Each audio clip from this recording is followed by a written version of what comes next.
بالله من الشيطان الرجيم بسم الله الرحمن الرحيم وإن يونس لمن المرسلين إذ أبق إلى الفلك المشحون فساهم فكان من المدحضين فالتقمه الحوت وهو مليم فلولا أنه كان من المسبحين للبث في بطنه إلى يوم يبعثون صدق الله العظيم. الحمد لله وحده والصلاة والسلام على من لا نبي بعده وعلى آله وأصحابه ومن تبعه ووالاه إلى يوم القيامة لا حول ولا قوة إلا بالله. اللهم انفعنا بما علمتنا اللهم علمنا ما ينفعنا وارزقنا علوما تنفعنا في ديننا ودنيانا وأخرانا ya rabbal alamin. Alhamdulillah, senantiasa kita bersyukur kehadirat Allah Subhanahu wa taala. Minimal kita bersyukur atas 3 hal. Bersyukur atas petunjuk hidayah Allah.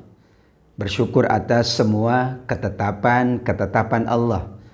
Bersyukur pula atas semua karunia nikmat Allah. Semakin banyak bersyukur, semakin banyak anugerah Allah untuk kita semua dalam kehidupan dunia ini maupun nanti dalam kehidupan akhirat kelak. Salawat serta salam semoga terlimpah curah kepada baginda Nabiullah Rasulullah Muhammad sallallahu alaihi wasallam. Mudah-mudahan kita termasuk umatnya yang mendapatkan syafaat di yaumil qiyamah karena kita selalu mengikuti, meneladani, mengamalkan semua tuntunannya, sunnah-sunnahnya. Pada kesempatan yang berbahagia ini, majelis tafsir kita adalah tentang surat As-Saffat dari ayat 141 sampai dengan ayat 160. Ayat 141 masih berbicara tentang kisah Nabi Yunus alaihi salam yang Allah awali dari mulai ayat 139. Sungguh Nabi Yunus adalah salah seorang dari utusan Allah. Dia diutus kepada kampung atau negeri yang bernama Ninawa. Nabi Yunus meninggalkan kaumnya karena tidak ada yang mau mendengar ajakannya. Ia kemudian berada di kapal yang penuh dengan muatan. Maka di ayat 141 Allah Subhanahu wa taala menyebutkan fasahama fakana minal mudhadin. Sungguh ia Nabi Yunus alaihi salam pada waktu itu termasuk salah seorang yang diundi dan kalah di dalam undian tersebut.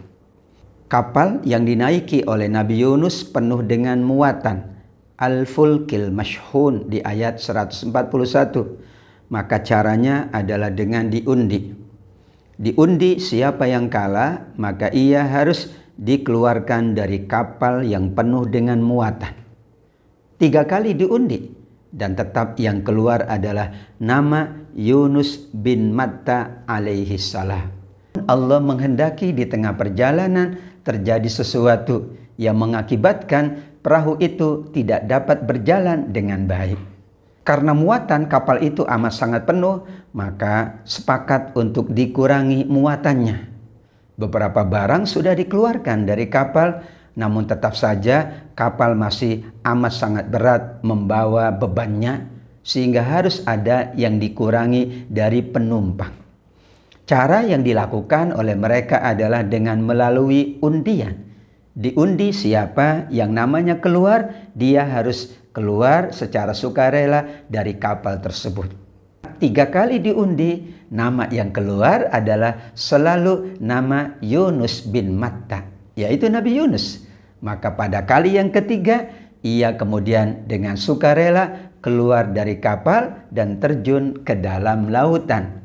Fasahama fakana minal mudhadin. Ayat 141, ia termasuk yang diundi dan kalah di dalam undian tersebut, yaitu ia harus keluar dari kapal yang sudah penuh dengan muatan dan ia terjun ke dalam lautan. Faltaqamahul hut wa huwa mulim. Saat ia berada di dalam lautan, Allah mengutus seekor ikan yang sangat besar untuk memakan Nabi Yunus dan ia dalam keadaan kesulitan.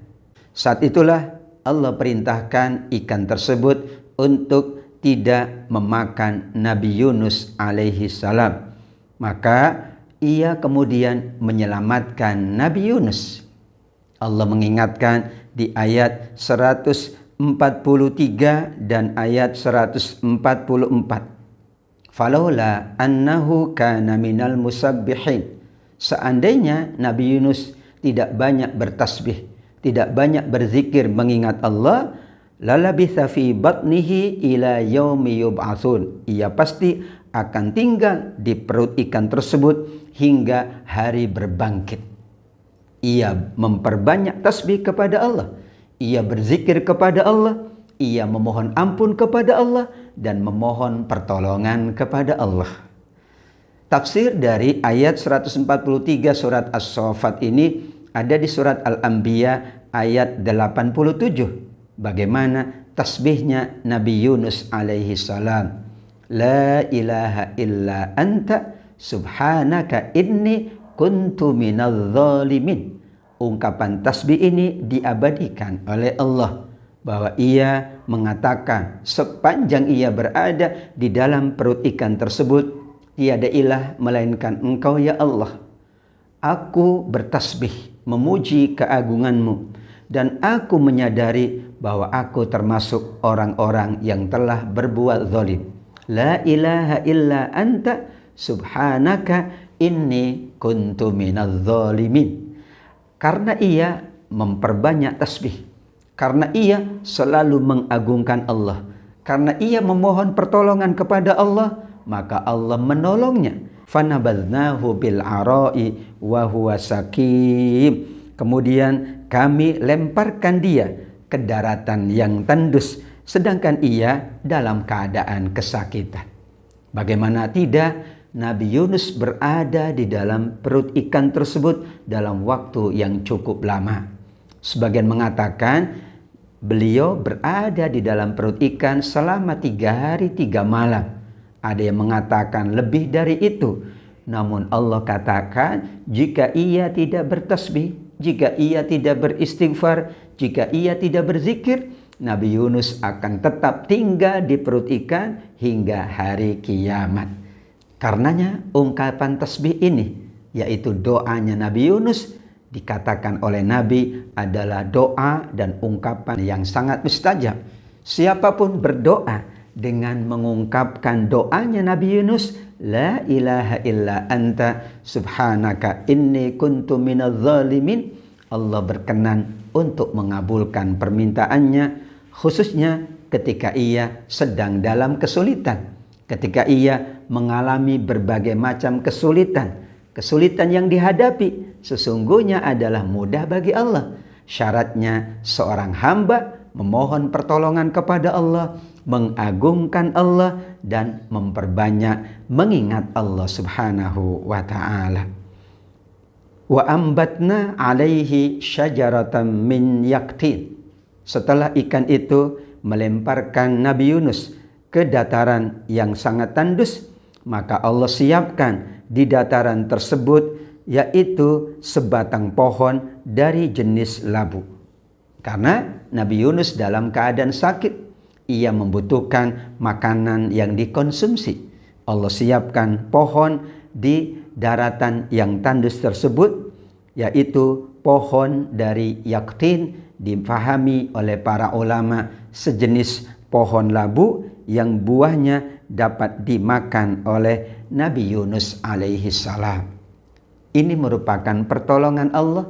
Allah perintahkan ikan untuk menyelamatkan Nabi Yunus yang dimakannya, yang ditelannya.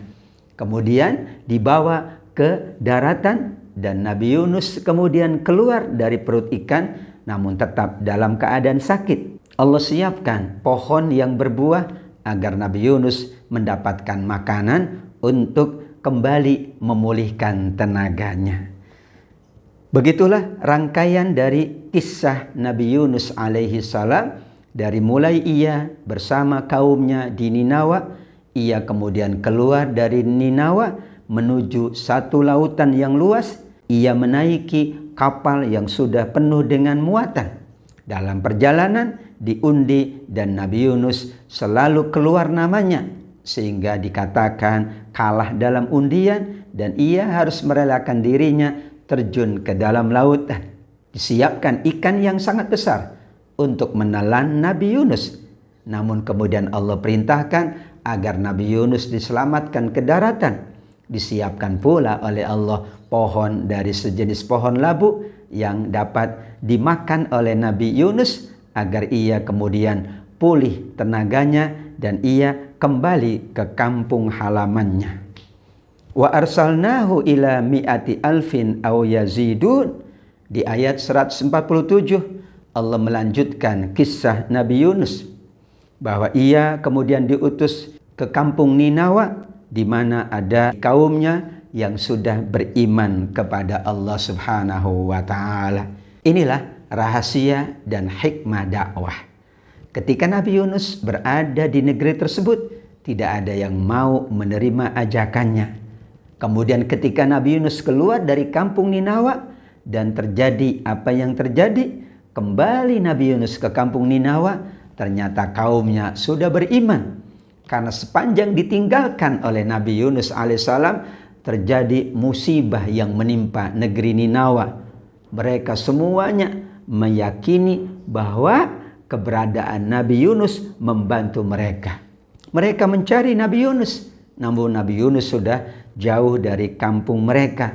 Mereka menyadari telah melakukan kesalahan. Mereka bertobat kepada Allah dan Allah menerima taubat mereka.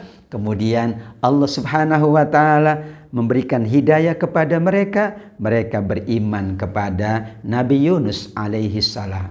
Imannya kaum Nabi Yunus diistimewakan oleh Allah Subhanahu wa taala sebagaimana di surat Yunus ayat 98. Falaula kanat qaryatun amanat fanafa'aha imanuha illa qauma Yunus lamma amanu kasyafna anhum adzabal khizyi fil hayatid dunya wa matta'nahum ilahin. Mengapa tidak ada kaum yang manakala mereka beriman bermanfaat iman mereka, yaitu kaum sebelum kaum Nabi Yunus alaihissalam, kecuali kaum Nabi Yunus. Mereka beriman dan Allah menerima taubat mereka. Allah berikan kepada mereka kesenangan hingga waktu yang ditetapkan oleh Allah Subhanahu wa taala.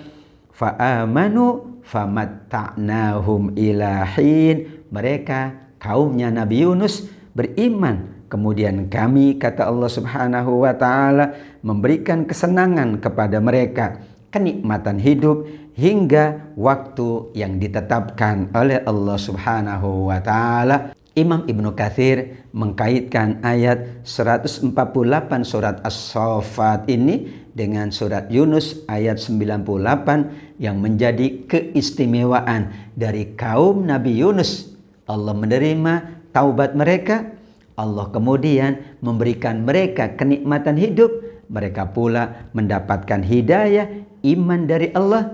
Dan Nabi Yunus berbahagia bersama kaumnya, beribadah, mengabdi kepada Allah Subhanahu wa taala. Berakhir kisah Nabi Yunus alaihissalam di ayat 148. Berikutnya ayat-ayatnya berbicara tentang bagaimana Allah Subhanahu wa taala mengingatkan orang-orang musyrik agar tidak mempersekutukan Allah. Fastaftihim ali rabbikal banatu walahumul banun.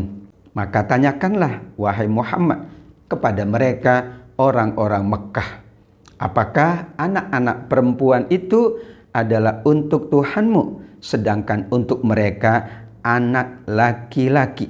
Orang-orang musyrik mengatakan Allah mempunyai anak-anak perempuan, yaitu malaikat-malaikat.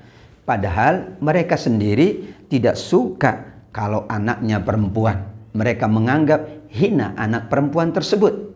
Karenanya banyak di antara mereka yang mengkubur hidup-hidup bayi perempuan. Wa idzal mau'udatu su'ilat. Sampai dikatakan nanti di hari kiamat, mereka yang mengubur bayi hidup-hidup, membunuh bayi hidup-hidup dengan mengkubur mereka hidup-hidup, akan ditanya oleh Allah, apa dosa bayi-bayi tersebut dibunuh oleh orang tuanya, keluarganya, atau kerabatnya? Bagaimana mungkin mereka mengatakan Allah memiliki anak dan anaknya perempuan, padahal mereka sendiri tidak mau punya anak perempuan karena menganggap anak perempuan itu hina. Karenanya Allah Subhanahu wa taala membantah semua anak sama di sisi Allah. Laki-laki dan perempuan tidak ada perbedaan di sisi Allah.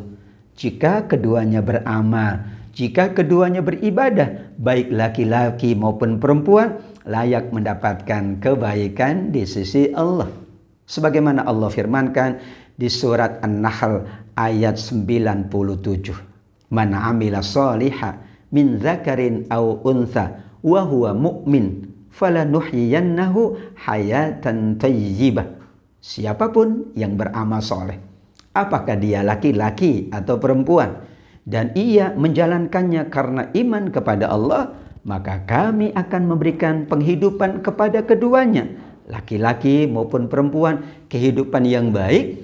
Bahkan kami akan memberikan balasan kepada keduanya, laki-laki atau perempuan, balasan yang lebih baik dari apa yang dapat mereka perbuat dalam kehidupan dunia ini.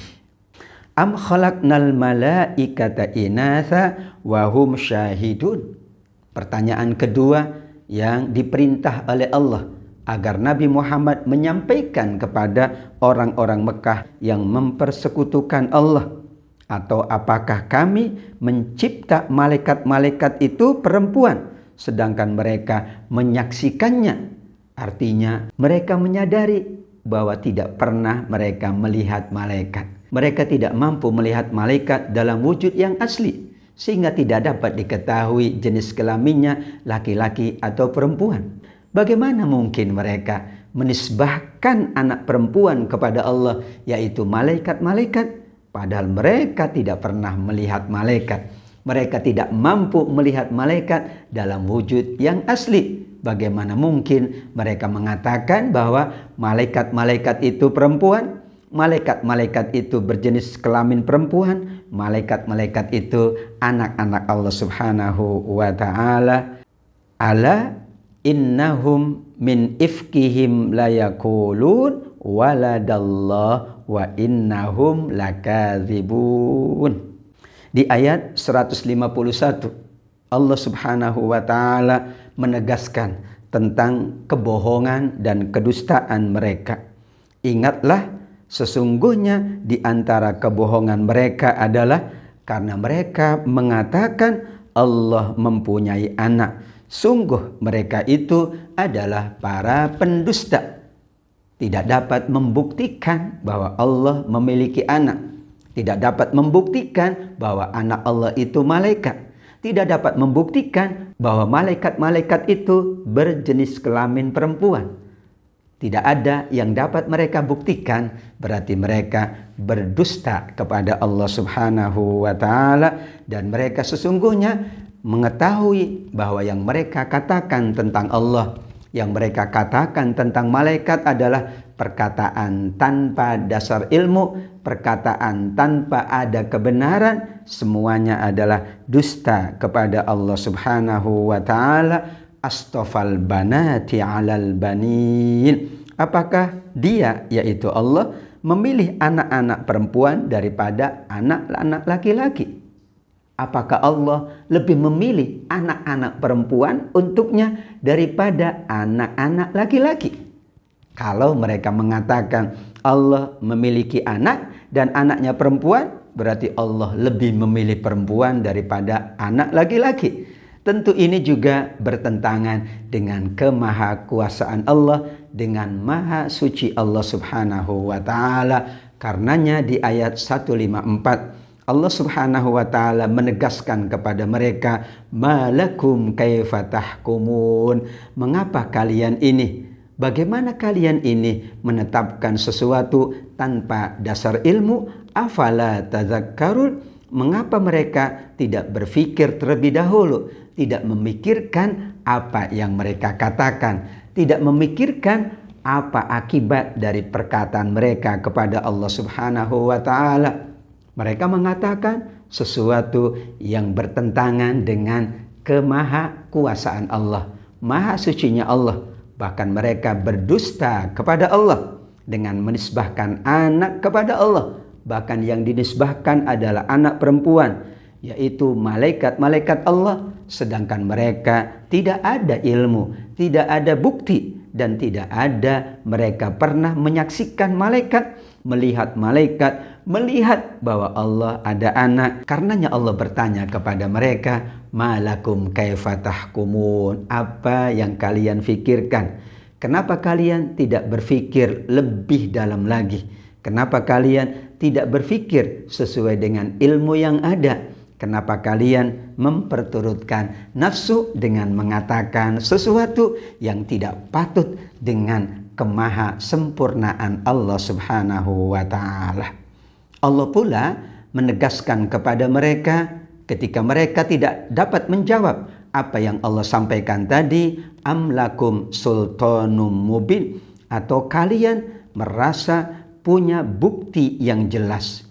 Jika ada bukti, maka berikanlah bukti yang sangat jelas tersebut untuk menjadi landasan kalian berbicara. Ternyata mereka pula tidak memiliki bukti atas apa yang mereka sampaikan tentang Allah subhanahu wa ta'ala.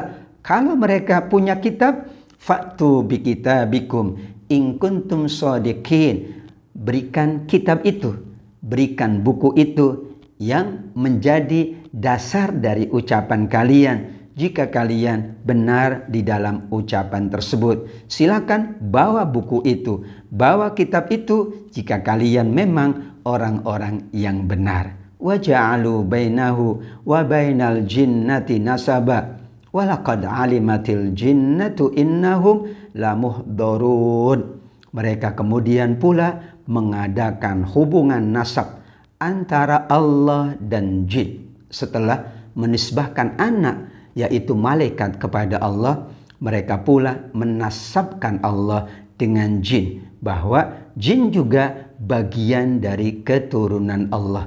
Padahal kata Allah, bangsa jin itu telah mengetahui bahwa mereka akan diseret ke dalam neraka, bahwa mereka akan dibawa ke dalam neraka karena mereka mempersekutukan Allah subhanahu wa ta'ala. Untuk semua yang mereka katakan, untuk semua tuduhan orang-orang musyrik terhadap Allah, baik tuduhan tentang malaikat-malaikatnya, tuduhan tentang bangsa jin, tuduhan bahwa Allah memiliki anak, apakah dari bangsa malaikat atau bangsa jin, maka Allah subhanahu wa ta'ala mengakhiri apa yang Allah sampaikan kepada mereka dengan ungkapan tasbih, subhanallah amma yasifun.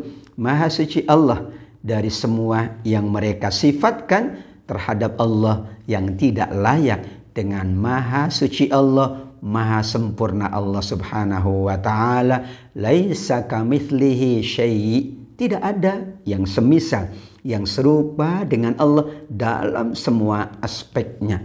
Walam yakullahu kufuwan ahad, tidak ada sedikit pun yang setanding, yang sebanding, yang semisal, yang serupa dengan Allah. Karena Allah maha segala-galanya, sedangkan yang lain adalah makhluk Allah. Tidak mungkin sama makhluk dengan Khalik. Allah subhanahu wa ta'ala menginginkan semua hambanya meyakini kemahakuasaan Allah, kemahaagungan Allah, keyakinan akan maha agung Allah, maha suci Allah, itulah yang akan menjadikan kehidupan makhluk ini selalu berada dalam naungan rahmat Allah, naungan keberkahan dan pertolongan dari Allah Subhanahu wa ta'ala. Ada hamba-hamba Allah yang diselamatkan dari keburukan. Ada hamba-hamba Allah yang diselamatkan dari dosa dan kemaksiatan. Ada hamba-hamba Allah yang diistimewakan oleh Allah, illa ibadallahil mukhlasin, di ayat 160 yang menjadi ayat terakhir kajian tafsir kita bersama Majlis Ta'lim Al-Kautsar pada hari ini, melainkan hamba-hamba Allah yang diikhlaskan oleh Allah, yang dibebaskan dari dosa, yang disucikan dari noda, yang dihindarkan dari perbuatan syirik. Al-mukhlasin berbeda dengan al-mukhlisin. Al-mukhlisin orang-orang yang ikhlas dalam ibadah dan amal soleh. Al-mukhlasin orang-orang yang diikhlaskan oleh Allah dalam ibadah dan amal soleh mereka, atau mereka yang disucikan dari dosa, dari noda, dan dari perbuatan syirik. Semua mereka yang dikecualikan oleh Allah, yang diistimewakan oleh Allah, namanya al-mukhlasin. Dan al-mukhlasin adalah tingkatan tertinggi dalam kita beribadah dan beramal soleh. Nabi mengatakan tentang pentingnya ikhlas. Innamal a'malu binniyat. Sesungguhnya amal itu tergantung niatnya. Kata para ulama hadis, makna niat di sini bukan sekedar melafazkan niat atau meyakini niat, tetapi niatnya ikhlas karena Allah Subhanahu wa ta'ala, sehingga semua amal ibadah kita dipersyaratkan ikhlas karena Allah. Keikhlasan dalam menjalankan ibadah dan amal soleh menjadikan ibadah dan amal soleh itu diterima oleh Allah. Dan setelah diterima oleh Allah, Allah mencatat pahala, Allah pula membalas dengan kebaikan-kebaikan yang amat sangat tiada terhingga. Illa ibadallahil mukhlasin, menjadi pembeda atas orang-orang yang berbuat syirik, pembeda atas orang-orang yang berbuat maksiat, pembeda atas orang-orang yang berbuat dosa. Allah akhiri di ayat 160 ini tentang orang-orang yang terbaik, illa ibadallahil mukhlasin, karena sebelumnya tentang orang-orang yang mempersekutukan Allah. Sunnatul Quran, kebiasaan bahasa Al-Quran setelah membahas tentang orang-orang yang mempersekutukan Allah, Allah menyebut orang-orang yang terbaik. Setelah mereka yang melakukan durhaka, maka Allah sebut mereka yang melakukan amal soleh. Ketika Allah menyebut tentang surga, berikutnya Allah menyebut tentang neraka. Atau sebaliknya, setelah Allah menyebut neraka, maka Allah akan menyebut surga. Itulah sunnatul Quran, kebiasaan ayat-ayat Al-Quran yang menunjukkan keagungannya. Termasuk pada majlis pagi hari ini, Allah akhiri dengan illa ibadallahil mukhlasin. Sebelumnya adalah orang-orang yang mempersekutukan Allah. Di situ keagungan dari bahasa dan susunan ayat-ayat Al-Quran. Shadaqallahul aliyyul azim. Maha benar Allah yang maha tinggi lagi maha agung. Maha benar Allah dengan segala firman-Nya. Kita akan lanjutkan kajian tafsir pada Kamis yang akan datang. Tetap bersama Majlis Ta'lim Al-Kautsar. Jazakumullah khaira. Terima kasih kepada semuanya. Tentu khususnya kepada Ibu Ketua Majlis Ta'lim Al-Kautsar, semua pengurus Majlis Ta'lim Al-Kautsar, jamaahnya yang selalu setia bersama kami dalam majlis yang mulia, bahkan semua jamaah Bapak Ibu yang selalu bersama kami, bersama kalamullah, bersama majlis tafsir, bersama rahmat Allah, yaitu Al-Quran yang Allah muliakan. Mudah-mudahan semua yang kita jalankan semakin mendekatkan kita dengan Allah, mendekatkan kita dengan ampunan Allah, mendekatkan kita dengan rahmat Allah Subhanahu wa ta'ala. Walafu minkum, wabillahi taufiq wal hidayah. Wassalamualaikum warahmatullahi wabarakatuh.